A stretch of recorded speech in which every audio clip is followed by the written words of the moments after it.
नमस्कार, मैं हूं अनुराधा प्रसाद।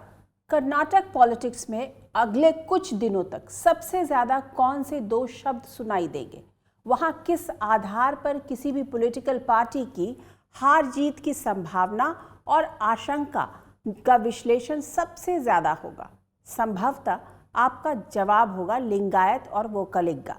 फिलहाल कर्नाटक युद्ध में बीजेपी विकास को सबसे बड़ा मुद्दा बनाए हुए है, तो कांग्रेस भ्रष्टाचार को। जेडीएस का सबसे ज्यादा प्रभाव ओल्ड मैसूर में है, जहां वोकलिगा समुदाय निर्णायक भूमिका में है। कल के एपिसोड में मैं आपको बता चुकी हूं कि कर्नाटक का किंग बनने के लिए किस तरह के दाव पेच आजमाए जा रहे हैं। आज बात करेंगे कर्नाटक में जाति के जोड़ तोड़ की। मैं आपको बताऊंगी कि चुनाव के लिए कर्नाटक में किस तरह जातीय गोलबंदी की स्क्रिप्ट तैयार की जा रही है, कौन सी जाति के वोट किस पॉलिटिकल पार्टी के खाते में जाने के चांस दिख रहे हैं। क्या जातीय समीकरण ये तय करेंगे कि कौन बनेगा कर्नाटक का अगला किंग? वहाँ की सियासत पर मठों का कितना प्रभाव है?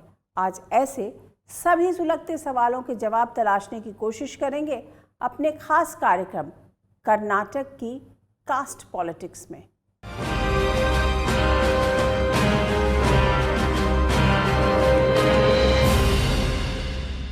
कर्नाटक की 6 करोड़ से ज़्यादा की आबादी को दो तरह से देखा जा सकता है। पहला धर्म के चश्मे से, दूसरा जाति के नज़रिए से।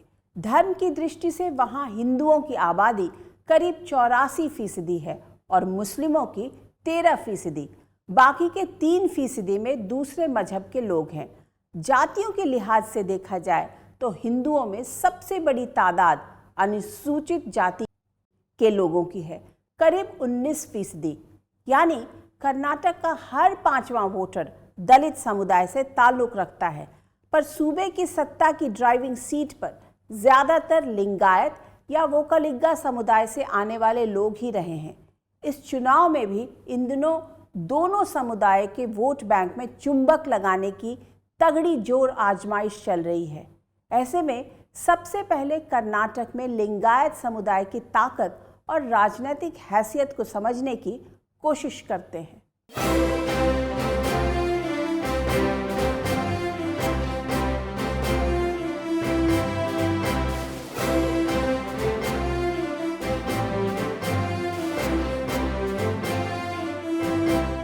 अस्सी साल के बीएस येदियुरप्पा को बीजेपी इतनी अहमियत क्यों दे रही है?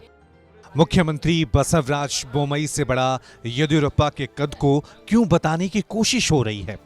कर्नाटक की जमीन पर नरेंद्र मोदी और जेपी नड्डा येदियुरप्पा का जिक्र करना क्यों नहीं भूलते? इसकी सबसे बड़ी वजह है कर्नाटक के प्रभावशाली लिंगायत समाज में येदियुरप्पा के कद का कोई नेता नहीं है। सूबे की 224 विधानसभा सीटों में से 100 पर लिंगायत समाज का प्रभाव माना जाता है। सेंट्रल कर्नाटक और कित्तूर कर्नाटक में तो ज्यादातर सीटों पर सत्ता की चाबी इसी समुदाय के हाथों में है। येदियुरप्पा जो कि एक अनडिस्प्यूटेड लीडर है लिंगायत समाज के, उनके लिए कोई एक वोट कंसोलिडेटेड वोट बैंक ही उनकी सबसे बड़ी ताकत है और उसको वे बखूबी जानते हैं, क्योंकि 18% से ज्यादा राज्य की जो पॉपुलेशन है, जनसंख्या है, वह लिंगायत कम्युनिटी से आती है और काफी शिक्षित और काफी प्रभावशाली कम्युनिटी होने के चलते हुए इनके लिए एक शायद कंसोलिडेटेड वोट बैंक है, वे एक बार फिर शायद बीजेपी को जिता सकते हैं। कर्नाटक की राजनीति में लिंगायत और वीरशैव समुदाय की अहमियत का अंदाजा साल 2018 के विधानसभा चुनाव के नतीजों से भी लगाया जा सकता है। कर्नाटक की 224 सीटों में से लिंगायत और वीरशैव समुदाय से ताल्लुक रखने वाले 58 उम्मीदवार विधानसभा पहुंचने में कामयाब रहे, जिसमें से 38 बीजेपी से, 16 कांग्रेस से और 4 जेडीएस के टिकट से चुने गए थे। ऐसे में बीजेपी किसी भी कीमत पर सूबे से सबसे प्रभावशाली वोट बैंक को नाराज नहीं करना चाहती है। इसलिए कर्नाटक में लिंगायत समुदाय के बड़े और बुजुर्ग नेता येदियुरप्पा को दक्षिण भारत में अपने सियासी आइकन के रूप में आगे बढ़ा रही है। हालांकि येदियुरप्पा ये स्पष्ट कर चुके हैं कि वह चुनाव नहीं लड़ेंगे। उन्होंने एक विदाई संदेश पिछला जो सत्र था, असेंबली का आखिरी सत्र, उसमें एक तरह से दे दिया था कि वे दोबारा से चुनाव नहीं लड़ेंगे। तो उन्होंने अपना रास्ता जरूर कहा है कि वह पॉलिटिकल बैटल में नहीं है, लेकिन हाँ, उनकी जो पकड़ है, उनकी जो रीच है लिंगायत वोट बैंक पे, उनका जो करिश्मा है, उसको जरूर बीजेपी भुनाना चाह रही है। भले ही बीजेपी ने चुनाव अभियान समिति की कमान मुख्यमंत्री बसवराज बोम्मई को सौंपी हो, जिसके सदस्य येदियुरप्पा बनाए गए हैं, माना यह भी जा रहा है कि बीजेपी ने कर्नाटक में अनौपचारिक रूप से चुनाव की कमान येदियुरप्पा को सौंप दी है। संभवतः इसलिए उन्होंने बीजेपी की कार्य संस्कृति के उलट अपने दम पर ऐलान कर दिया कि कुछ मौजूदा विधायकों को छोड़कर सबको टिकट मिलेगा। बीजेपी किसी कीमत पर इस समुदाय की नाराजगी मोल लेना नहीं चाहती और येदियुरप्पा को नाराज करने का मतलब है लिंगायत समुदाय के एक हिस्से को नाराज करना।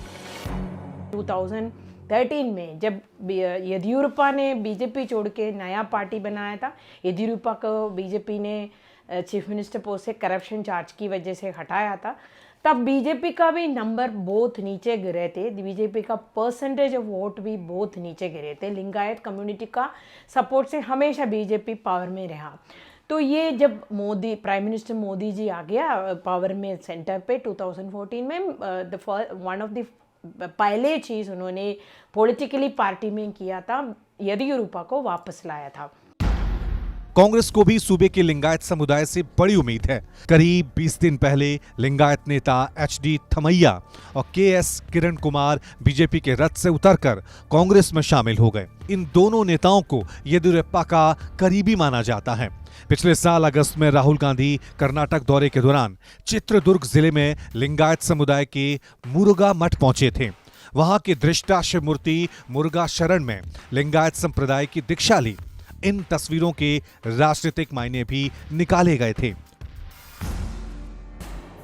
कांग्रेस अच्छी तरह जानती है कि सूबे के लिंगायतों के मन में क्या चल रहा है, इसलिए मुख्यमंत्री की कुर्सी पर रहते सिद्धारमैया ने भी लिंगायतों के आरक्षण का समर्थन किया था।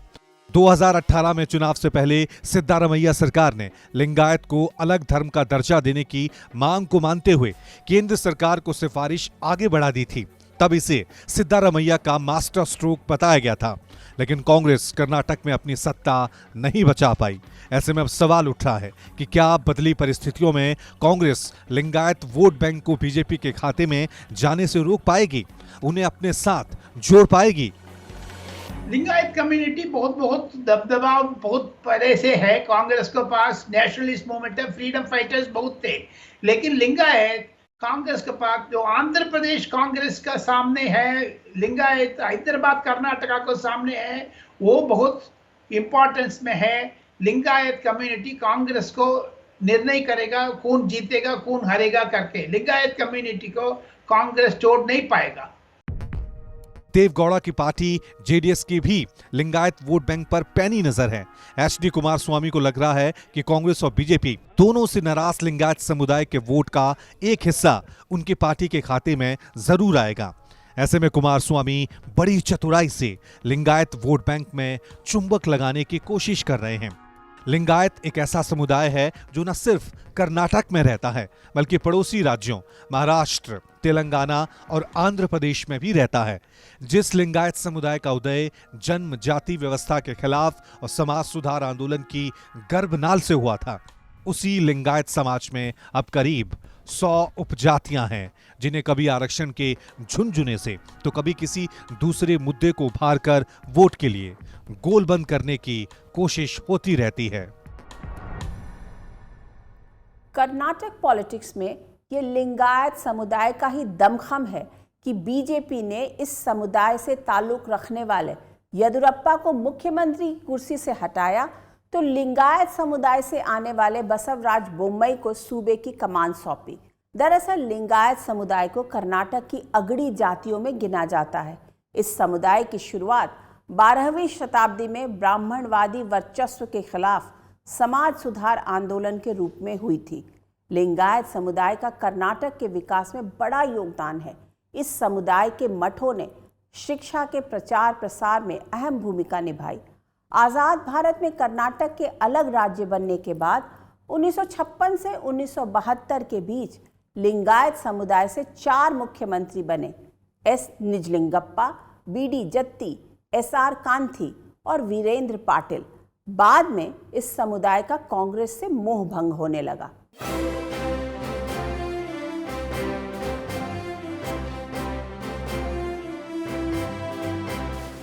कांग्रेस किस तरह कर्नाटका से नफरत करती है, इतिहास गवाह है कि कांग्रेस परिवार के आगे एस निजलिंगप्पा और वीरेंद्र पाटिल जी जैसे नेताओं का अपमान कैसा किया गया था, हर कर्नाटक के लोग जानते हैं।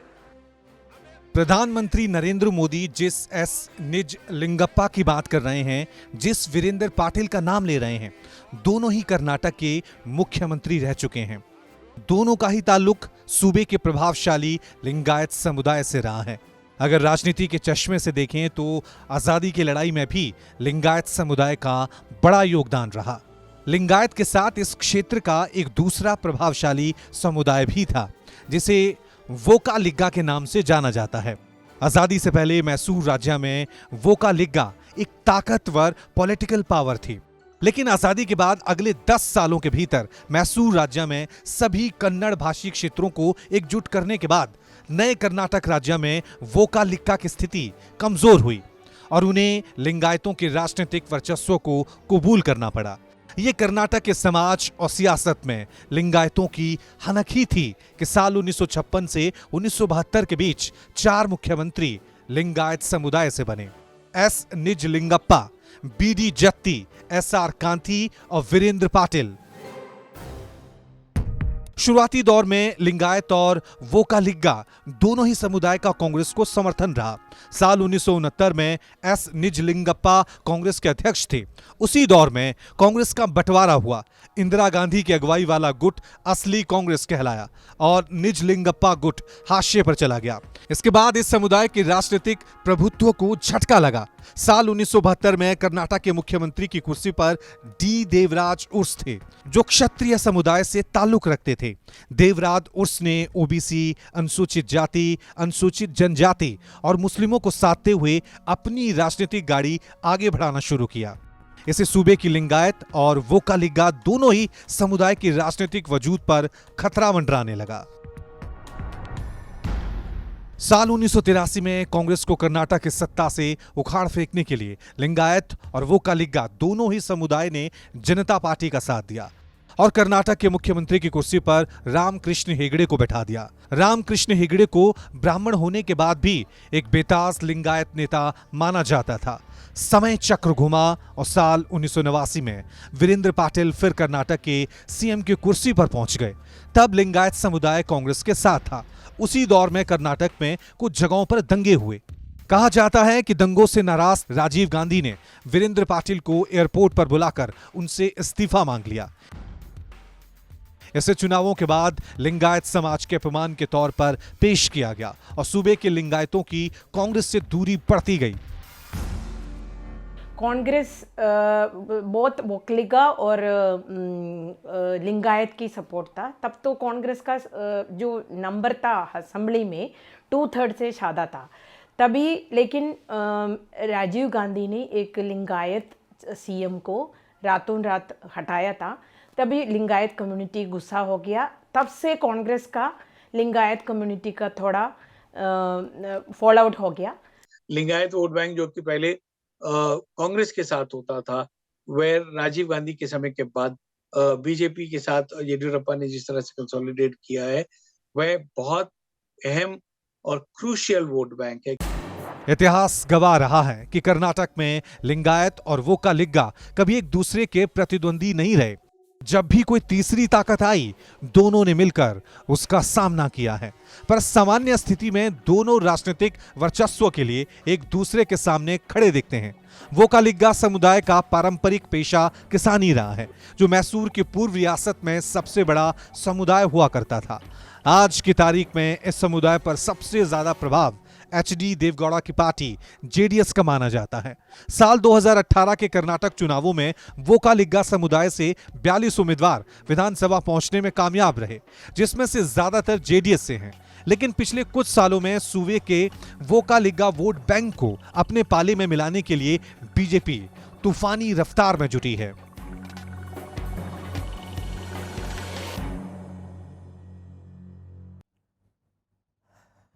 लिंगायत के बाद कर्नाटक में दूसरा बड़ा समुदाय है वोकालिगा।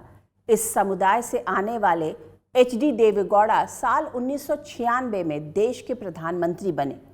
कर्नाटक में वोकालिगा समुदाय की हिस्सेदारी करीब 11% है। इस समुदाय का सूबे की 60 विधानसभा सीटों पर अच्छा खासा असर है, उसमें भी खास तौर से पुराने मैसूर क्षेत्र में। लेकिन बदले राजनीतिक समीकरण में सभी पार्टियां इस बड़े वोट बैंक में सेंधमारी करती दिख रही हैं। बीजेपी ने कर्नाटक में चुनाव प्रबंधन कमेटी के कोऑर्डिनेटर की जिम्मेदारी वोकालिगा समुदाय से ताल्लुक रखने वाली शोभा करंदलाजे को सौंपी है। बीजेपी इस समुदाय के वोट बैंक को अपने खाते में शिफ्ट कराने के लिए बहुत पहले से जुगत में लगी है। देवगौड़ा की पार्टी जेडीएस वोकालिगा समुदाय को अपना वोट बैंक मानती रही है। इस बार कर्नाटक युद्ध में वोकालिगा समुदाय का वोट कई हिस्सों में बंटता दिख रहा है।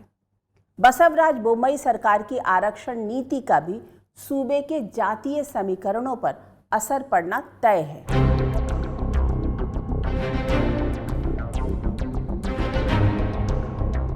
कर्नाटक के सियासी समीकरण बदलने में लिंगायत, वोकालिगा, एससी, एसटी, ओबीसी, मुस्लिम अहम किरदार निभाते रहे हैं।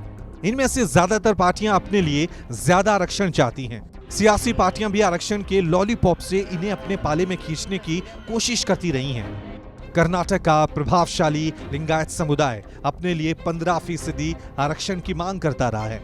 फिलहाल इस समुदाय को 5% आरक्षण मिलता है। वोकालिगा समुदाय पहले से मिल रहे 4% आरक्षण को बढ़ाकर 12% करने की मांग लंबे समय से कर रहा है। सूबे की लिंगायतों में हर 10 में से 7 पंच मसाली समुदाय से हैं, जो आरक्षण बढ़ाने के लिए समय समय पर बोम्मई सरकार पर दबाव बनाते रहे हैं। तो लिंगायत क्रूशियल है और ऐसे में इसका आगे चलते हुए चुनाव में किस तरह से उनको रिझाया जाएगा, ये भी एक कौतूहल का विषय है कि किस तरह से ये आगे डेवलप होता है। भले ही मुख्यमंत्री बसवराज बोम्मई खुद लिंगायत समुदाय से ताल्लुक रखते हैं, लेकिन आरक्षण के मुद्दे पर उनका समुदाय भी उनसे खुश नहीं दिख रहा है। पिछले साल अक्टूबर में कर्नाटक सरकार ने एससी के लिए आरक्षण को 15% से बढ़ाकर 17% किया। एसटी के लिए 3% से बढ़कर 7% हुआ। सूबे में ओबीसी के लिए पहले से 32% आरक्षण मिलता है। रिजर्वेशन के लिए जो आपने एससी को 15% से बढ़ा करके 17% कर दिया, एसटी को 3% से बढ़ा करके 7% कर दिया, ये हमारे ट्राइबल भाइयों के लिए एससी योजना के लिए बहुत बड़ा योगदान है। कर्नाटक में ओबीसी में भी कई कैटेगरी हैं। मसलन कैटेगरी 1, इसमें आने वाली जातियों के लिए 4% आरक्षण का प्रावधान है। कैटेगरी 2A में आने वाली जातियों के लिए 15% और 2B के लिए 4%। 3A कैटेगरी में आने वाली जातियों के लिए 4% आरक्षण, तो 3B के लिए 5% आरक्षण का प्रावधान है।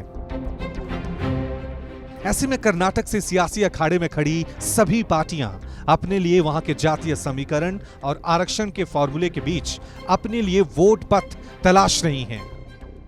कास्ट एक कर्नाटक का बहुत बड़ा इन्फ्लुएंशियल फैक्टर होता है और जिस तरह से हमने देखा है कि दो मेन कम्युनिटीज, खास करके एक हाथ पे वोकालिगास है, एक तरफ लिंगायत है, दोनों ही लगभग 17 से 18% जनसंख्या का हिस्सा है। तो वह दो फैक्टर्स जो हैं काफी इन्फ्लुएंशियल हो जाते हैं और ट्रेडिशनली इनके जो आपसी डिवाइड रहा है उसका राजनीतिक दलों ने काफी फायदा उठाने की कोशिश की है। इस बार जो एक बार हम साफ तौर से देख रहे हैं कि जो एक दलित आउटरीच रही है बीजेपी की, वह काफी प्रभावशाली रही है। जिस तरह के विकास के काम दलित समाज के लिए किए गए हैं, ओबीसी के लिए किए गए हैं इस सरकार के चलते हुए, तो वह शायद कुछ हद तक जो कि ट्रेडिशनल जो ओबीसी और दलित वोट बैंक कांग्रेस की एक स्ट्रेंथ होती थी, वह कहीं ना कहीं कमजोर पड़ती नजर आ रही है। कर्नाटक की करीब 60 विधानसभा सीटों पर मुस्लिम वोटरों का प्रभाव माना जाता है। अब तक इस समुदाय का वोट का बड़ा हिस्सा कभी कांग्रेस तो कभी जेडीएस के खाते में जाता रहा। लेकिन बीजेपी ने पिछले कुछ समय से कर्नाटक में अपनी प्रचार शैली में बड़ा बदलाव किया। हिजाब और हलाल जैसे सुर नरम पड़ते दिखे। बीजेपी ने सबका साथ, सबका विकास और सबका विश्वास के नाम पर मुस्लिम वोटरों को अपने साथ जोड़ने के लिए कदम बढ़ाए हैं। ऐसे में अगर मुस्लिम वोट कर्नाटक के अखाड़े में खड़ी सियासी पार्टियों के बीच बट जाता तो भी फायदा बीजेपी को मिलना तय माना जा रहा है। कर्नाटक पॉलिटिक्स में कुरुबा जाति का भी अच्छा खासा प्रभाव है। सूबे में इस समुदाय के सबसे बड़े नेता सिद्धारमैया हैं। इस समुदाय का वोट कांग्रेस के खाते में शिफ्ट होता रहा है।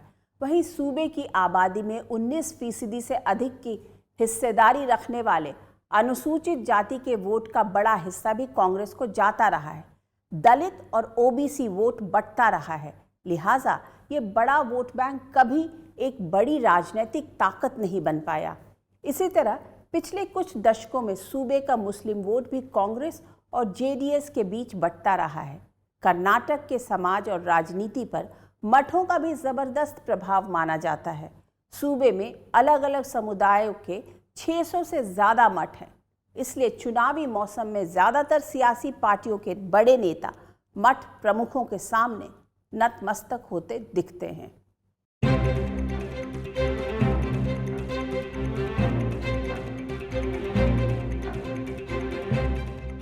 कर्नाटक का कोई ऐसा हिस्सा नहीं है जहां मठ ना दिखे, मठों में पहुंचने वाले अनुयायी न दिखें, जहां की सामाजिक व्यवस्था को प्रभावित करने में मठ अहम भूमिका निभाते हुए ना दिखें।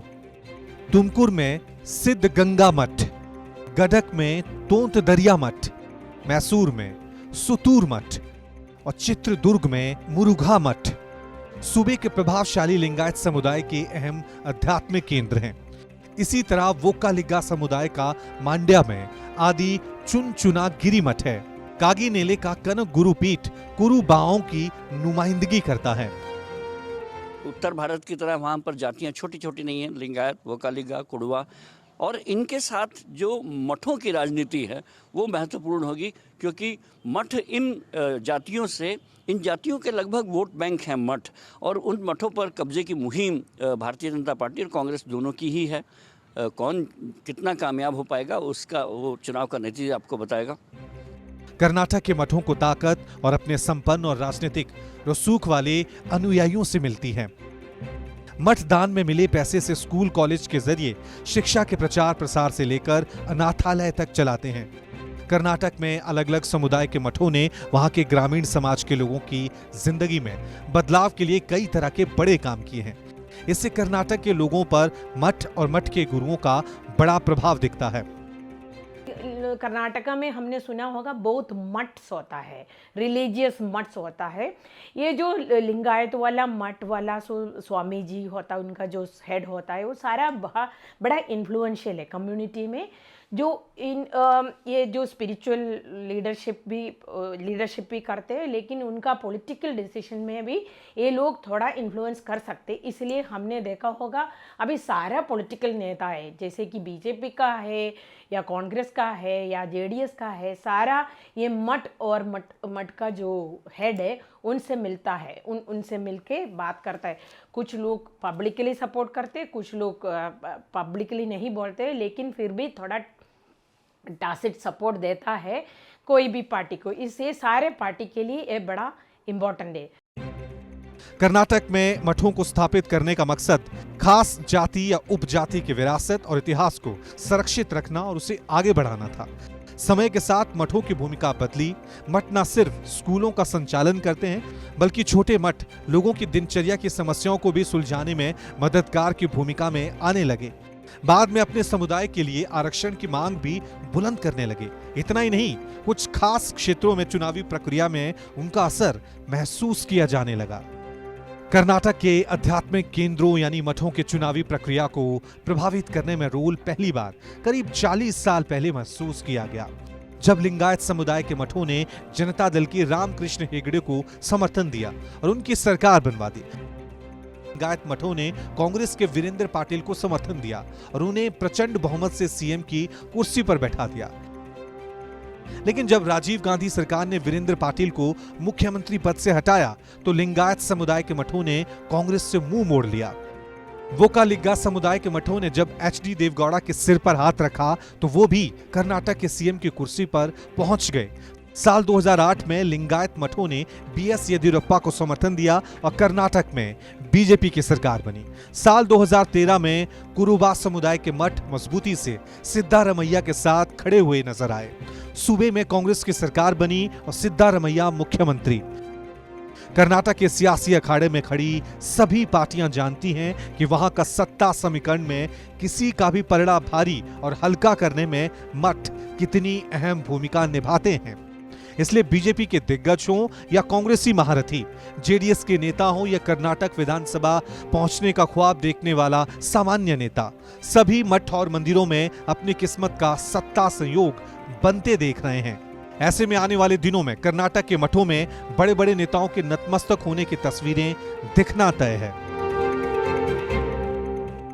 कर्नाटक के समाज में मठ सैकड़ों साल से दमदार भूमिका निभा रहे हैं। पिछले 4 दशकों में मठों का राजनीति में प्रभाव बढ़ा है, लेकिन बदली परिस्थिति में कोई भी राजनीतिक दल दावे के साथ ये कहने की स्थिति में नहीं है कि इस समुदाय का वोट पूरी तरह से उसके खाते में ही शिफ्ट होगा। पिछले कुछ वर्षों में ऐसी राजनीति ने आकार लिया है जिसमें जातियों का वोट अलग अलग आधार पर बटा है। उसी जाति आधारित वोट बैंक में अलग अलग तरह से चुंबक लगाया जा रहा है। ऐसे में कर्नाटक के चुनावी युद्ध में खड़ी हर पॉलिटिकल पार्टी चाहती है कि अगर किसी खास समुदाय का एक मुश्त वोट उसके पक्ष में नहीं गया तो कम से कम बट जरूर जाए। आज के इस एपिसोड में बस इतना ही। आपसे फिर मुलाकात होगी किसी ऐसे मुद्दे के साथ जिसे जानना और समझना हम सबके लिए बहुत ज़रूरी होगा। तब तक के लिए मुझे दीजिए इजाज़त। निष्पक्ष खबर, सटीक विश्लेषण और अपने हक से जुड़े मुद्दों के लिए आप देखते रहिए न्यूज़ 24। नमस्कार।